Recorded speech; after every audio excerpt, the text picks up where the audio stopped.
बच्चों, welcome to Kanzul Iman school TV. आओ बच्चों, हम आज का सबक पढ़ते हैं। आप भी मेरे साथ मिलकर पढ़ें।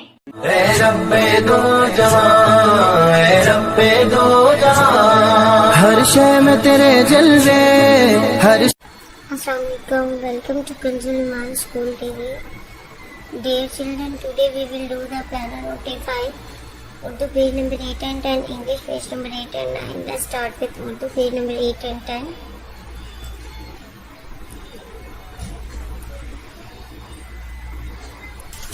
मोहतरम प्यारे वालिदैन और बच्चों, जैसे कि आप जानते हैं हमने पहले भी ये पेज कर चुके हैं। आपने सेम उसी पैटर्न पे इस पेज की दोबारा से दोहराई करनी है। सवाल जवाब दुआएं और आदाब और नज़म अच्छे से याद करनी है। इसी तरह आपने अपने अरबी कायदे की भी दोहराई करनी है। आइए अब हम रिटन में स्टार्ट करते हैं। बच्चों, आज हम दोबारा से सीन लिखने का तरीका सीखेंगे। आप ध्यान से गौर से देख लें कि किस तरह मैं सीन लिख रही हूँ। आपने सेम उसी पैटर्न पे इसको क्लास वर्क में भी और होमवर्क में भी बार बार करना है। सीन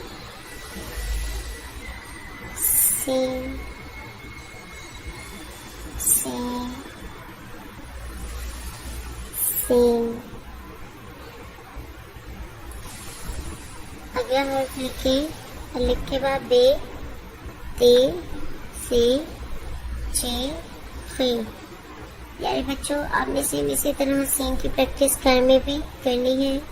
इसको लिखना है, पढ़ना है और याद करना है। मोहतरम असातिज़ा और वालिदैन सफ़ा नंबर 8 दोबारा से सुने और अच्छी तरह याद करवा दें। Thank you. ऐ रब्बे दो जहां, ऐ रब्बे दो जहां, हर शय में तेरे जलवे, हर शय में तेरे जलवे, हर चीज तेरी पहचान। ऐ रब्बे दो जहां।